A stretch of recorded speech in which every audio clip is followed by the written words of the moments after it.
प्यारे बच्चे, आज मैं जिस टॉपिक के बारे में पढ़ा रहा हूँ वह टॉपिक है हमारा फंडामेंटल थ्योरम ऑफ अरिथमेटिक्स। यह रियल नंबर का एक पार्ट है जिसके बारे में मैं आपको डिस्कस कर रहा हूँ।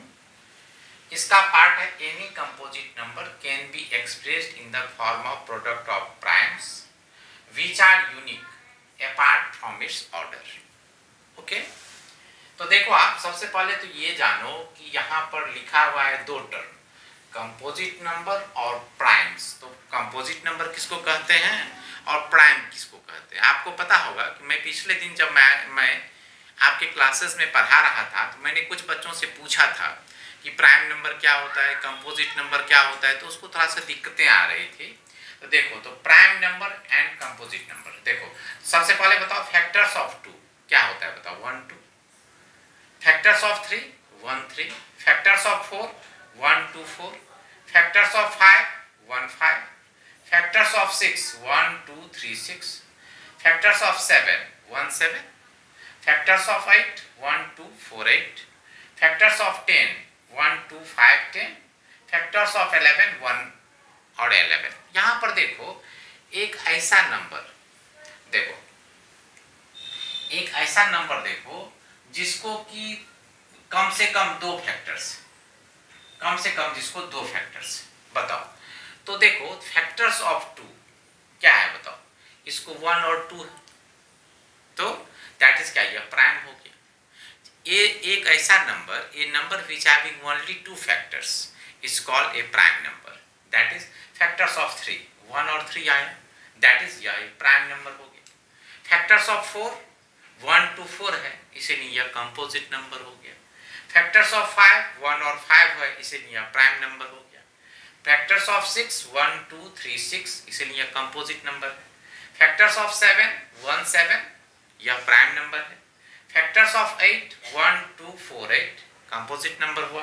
फैक्टर्स ऑफ 10 1 2 5 10, कंपोजिट हुआ। फैक्टर्स ऑफ 11 1 और 11। तो एक बच्चे ने मुझे से खड़ा होकर के पूछा कि सर फैक्टर्स ऑफ 1 के बारे में तो आपने कुछ लिखा ही नहीं।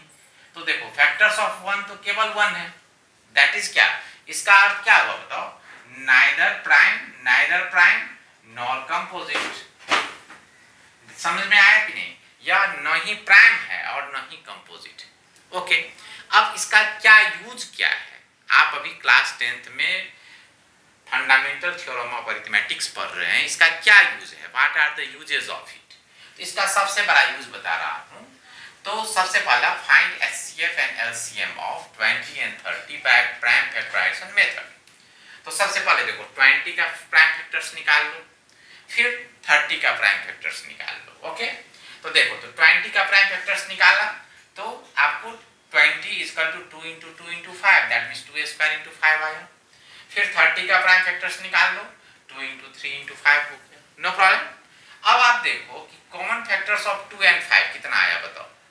Common factors of 2 and 5, common factors इस दोनों में क्या आया, देखो देखो 2 भी है यहाँ पे और 2 यहाँ भी है, 5 यहाँ भी है और 5 यहाँ भी है, तो कॉमन फैक्टर्स हमारा हुआ 2, 5। तो एचसीएफ क्या होगा, 2 to the power 1 × 5 to the power 1, that means 10 क्या हो जाएगा इसका, बताओ, एचसीएफ हो जाएगा। फिर फॉर एलसीएम, एलसीएम यदि मान लो कि 20 और 30 का एलसीएम निकालना है तो हम क्या करेंगे, तो लिखेंगे कि ऑल फैक्टर्स, जो भी प्राइम नंबर में जो भी फैक्टर्स था उसका ऑल द फैक्टर्स मुझे लिखना है। ऑल फैक्टर्स यहाँ क्या आया, 2 3 और 5 आया, दैट इज। अब यहाँ पर 2 3 और 5 लिख दिया। अब एलसीएम कैसे निकालोगे, तो एलसीएम होगा 2 स्क्वायर, क्यों कि 2 पर सबसे हाईएस्ट पावर क्या है, बताओ 2, 3 पर सबसे हाईएस्ट पावर है 1 और 5 to the power 1, that means कितना आ गया, बताओ 60। नो प्रॉब्लम, समझ में आ गया ये चीज। मुझे लगता है कि आप लोगों को ये चीज अच्छा लगा होगा। मैं फिर इसका दूसरा भी एग्जांपल आपको देता हूं, आपको अच्छा लगेगा।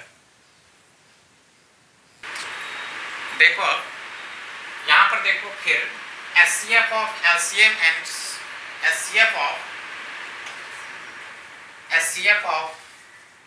एंड एलसीएम ऑफ 60 एंड 80 ये आप कैसे निकालोगे।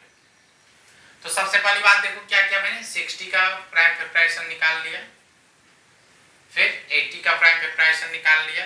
तो 60 को क्या लिखोगे, 2 into 2 into 3 into 5, that means 2 square into 3 into 5 हो गया।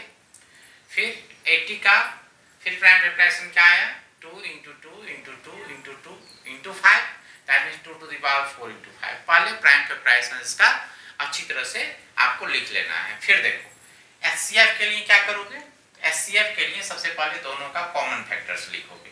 तो देखो तो कॉमन फैक्टर्स देखो, यहाँ भी 2 है और यहाँ भी 2 है, तो मैंने यहाँ 2 लिख दिया। फिर 5 यहाँ भी है और 5 यहाँ भी है, तो मैंने यहाँ पर 5 लिख दिया, नो प्रॉब्लम। तो एचसीएफ क्या आएगा बताओ, एचसीएफ वो आएगा 2 पर जो लीस्ट पावर रहेगा, सबसे छोटा पावर। तो देखो तो 2 पर यहाँ पर सबसे छोटा पावर, यहाँ पर 2 है और यहाँ 4 है, तो मैंने 2 लिया क्योंकि 2 जो है वो पावर में सबसे छोटा है। फिर 5 है, यहाँ भी 5, यहाँ भी 1 है, यहाँ भी 1 है, तो यहाँ तो कोई कंफ्यूजन है नहीं, तो यहाँ 1 हो जाएगा क्योंकि 1 ही छोटा है, दैट मीन्स 4 इंटू 5 20 हो गया। ओके, फिर इसके एलसीएम के लिए हम क्या करेंगे, तो देखो एलसीएम के लिए है क्या कि ऑल फैक्टर्स लिख दीजिए। तो ऑल फैक्टर्स में क्या क्या आ जाएगा बताओ, 2, 3 और 5 सारा आ गया, 2, 3 और 5। अब आप देखो एलसीएम, तो देखो तो 2 का पर सबसे ज्यादा पावर क्या है बताओ, 4। और देखो 3 पर सबसे ज्यादा पावर, तो 3 पर सबसे ज्यादा पावर क्या है बताओ, 1 है। और 5 पर सबसे ज्यादा पावर क्या है बताओ, 1। तो क्या हो जाएगा बताओ, तो यहाँ पर ऑल फैक्टर्स लिखना है और यहाँ पर ऑल फैक्टर्स का सबसे हाईएस्ट पावर लिखना है। क्या लिखना है बताओ, सबसे हाईएस्ट पावर, दैट मीन्स 2 पर पावर 4 हो गया, 3 पर पावर 1 और 5 पर पावर 1, दैट मीन्स कितना आ गया बताओ, 16 इंटू 3 इंटू 5, दैट इज कितना आ गया बताओ, 240। यही मेरा हुआ। फिर देखो मैं फिर एक दूसरा भी एग्जांपल लिया। अब यहाँ पर मैं 3 नंबर ले रहा हूँ, 40, 50 और 60। ओके, तो देखो तो 40 का क्या आएगा बताओ, 40 का क्या होगा, 40 का एचसीएफ हो जाएगा 2 into 2 into 5, that means 2 square into 5। 50 का क्या आएगा, 2 इंटू 5 इंटू 5, 2 इंटू 5 स्क्वायर। फिर 60 का क्या होगा, 2 into 2 into 3 into 5, that means 2 square into 3 into 5।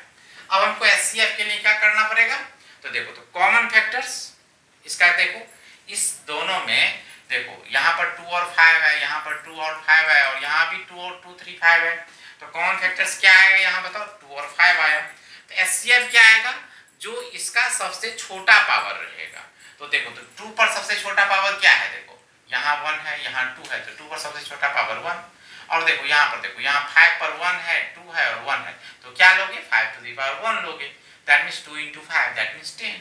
फिर देखो आप एलसीएम के लिए, एलसीएम के लिए ऑल फैक्टर्स लेना पड़ेगा। कौन कौन ऑल फैक्टर्स हो जाएगा बताओ, यहाँ पर देखो 2, 5 है, यहाँ 2, 5 है और यहाँ 2, 3, 5 है, तो देखो तो 2, 3, 5 मैंने ले लिया, नो प्रॉब्लम। अब देखो 2 पर सबसे ज्यादा पावर देखो क्या है, तो 2 पर सबसे ज्यादा पावर 2 है, 3 पर सबसे ज्यादा पावर क्या है बताओ, 1 है, और 5 पर सबसे ज्यादा पावर क्या है बताओ, 2 है। इस सारे को मैंने मल्टीप्लाई कर दिया, 300 आ गया। एक चीज और मैं बताना चाह रहा था, देखो आप हर हमेशा एक क्वेश्चन पूछा जाता है कि को प्राइम नंबर क्या है। को प्राइम नंबर देखो, यदि 2 नंबर ए और बी हो और उसका एचसीएफ मान लो कि उसका एचसीएफ यदि मान लो कि 1 हो जाए, तो इस दोनों नंबर को कौन सा नंबर कहते हैं बताओ, को प्राइम नंबर कहते हैं। उसको क्या कहते हैं बताओ, को प्राइम नंबर। जैसे तुमको कहेगा कि को प्राइम नंबर का एग्जांपल बताइए, तो को प्राइम के लिए ये आवश्यक नहीं है कि दोनों नंबर को प्राइम हो। ओके, ये कोई भी नंबर, जैसे देखो कि 8 और 9 दोनों कंपोजिट नंबर है, लेकिन दोनों को प्राइम नंबर है, क्यों कि दोनों का एचसीएफ 1 आएगा।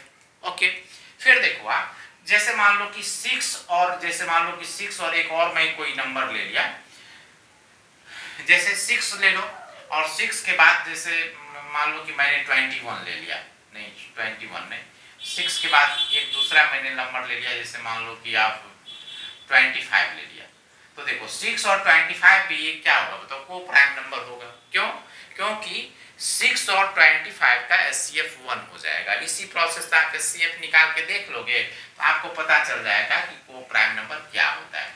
इसका बहुत यूज है, अभी मैं इरेशनल नंबर आपको बताऊंगा ना, इसमें इसका बहुत यूज है, ठीक है ना, इसको थोड़ा सा ठीक से आप देख लेंगे। ठीक ना। और उसके बाद जस्ट अभी मैं आपको एक क्वेश्चन बताऊंगा कि 4 to the power n can not be ended with 0, उसके बारे में देखना आप। देखो आप फंडामेंटल थ्योरम ऑफ अरिथमेटिक्स जो आपने अभी पढ़ा है उसका एक और एप्लीकेशन है। यहाँ पर है क्या कि prove that 4 to the power n can not be ended with 0। ऐसा भी पूछा जाता है कि prove that 6 to the power n can not be ended with 0। तो इसको आप कैसे बनाओगे? तो देखो, if possible let 4 to the power n ended with 0। Okay, तो 4 to the power n को आप क्या ले सकते हो? 10 into n। Okay, very nice. चूंकि यह इंड कर रहा है, चूंकि मैंने मान लिया ना कि ये 0 से इंड कर रहा है, इसलिए 10 into m हो गया। तो इसको आप क्या लिख सकते हो? 2 into 2 to the power n equal to 10 into m हो गया। अब देखो, तो इसको क्या लिख सकते हो? 2 square 2 to the power n into 2 to the power n equal to 2 into 5 into m हो गया। ओके, यहाँ तक करके आपको काम छोड़ना है। उसके बाद देखो क्या लिखना है। देखो यहाँ पर देखो, LHS consist of only 2। LHS में क्या है? ओनली 2 है। But RHS consist of 2 and 5 both, which opposes the uniqueness part of fundamental theorem of arithmetics। क्या है फंडामेंटल थ्योरम ऑफ अरिथमेटिक्स? आपने याद किया होगा कि every composite number can be expressed in the form of product of primes which are unique apart from its order। तो देखो आप तो क्या कहते हैं कि ये यहाँ यूनिकनेस पार्ट को अपोज कर रहा है, क्योंकि LHS में केवल 2 है और RHS में 2 and 5 दोनों है। अब देखो, तो इट इज, ये क्या हो गया बताओ? It is contradictory. तो that means our supposition is wrong. Hence 4 to the power n never ended with 0। तुमसे ये भी पूछा जा सकता है कि दूसरा एक क्वेश्चन बता रहा हूँ कि जैसे मान लो यहीं पर दे दिया कि 6 to the power n never ended with 0। तो मैं क्या करूँगा? मैं मान लूंगा कि let if possible let 6 to the power n ended with 0। Okay, तो दैट इज क्या बताओ? 6 to the power n equal to क्या हो जाएगा बताओ? 10 into m। ओके, तो यहाँ पर देखो ये क्या आ जाएगा बताओ? ये हो जाएगा आपको 2 into 3, दैट इज क्या? 2 to the power n into क्या है बताओ? 3 to the power n। Okay, अब देखो यहाँ here LHS consist of 2 and 5, 2 and 3। LHS में क्या है बताओ? 2 और 2 and 3 है। But RHS consist of 2 and 5 both, which opposes the uniqueness part of fundamental theorem of arithmetics। Okay, that means it is contradictory। It means our supposition is wrong and hence 6 to the power n never ended with 0। 6 to the power n जो है वो never ended with 0 होगा। That is, देखो ये तो आपको दोनों questions आपको NCERT का है, तो इसको जरा सा लर्न कर लोगे, ये आपके एग्जाम में डेफिनेट पूछेगा। थोड़ा सा आप इसको लर्न कर लोगे तो आपसे हो जाएगा। थोड़ा सा देखो, अब एक बात बताता हूँ कि आपको कह देगा कि एक नंबर जैसे मान लो a by b है, a by b को कह देगा कि आप सिंपलेस्ट फॉर्म में लिखिए, तो आप कैसे लिखेंगे? तो सबसे पहले आप SCF निकाल लेंगे a और b का, ये इसका फाइंड कर लेंगे SCF। मान लीजिए कि इसका SCF क्या है बताओ? x। तो a by b को आप क्या करेंगे बताओ? a divided by x upon b divided by x। जो आएगा वही क्या होगा बताओ? It is in its simplest form, वही उसका क्या होगा बताओ? उसका सिंपलेस्ट फॉर्म होगा। ठीक है ना? तो इस तरह से हम लोग देखेंगे कि फंडामेंटल थ्योरम ऑफ अरिथमेटिक्स का जो पार्ट है वो हमारा कंप्लीट हो गया। ओके, तो जब हमारा ये कंप्लीट हो गया तो हम लोग फिर अब जो है वो रियल नंबर्स के कंसेप्ट के बारे में हम लोग सीखेंगे, जो कि हम अगले क्लासेस से आपको डील करेंगे। थैंक यू प्यारे बच्चे, लाइक और सब्सक्राइब कीजिए। Okay, thank you.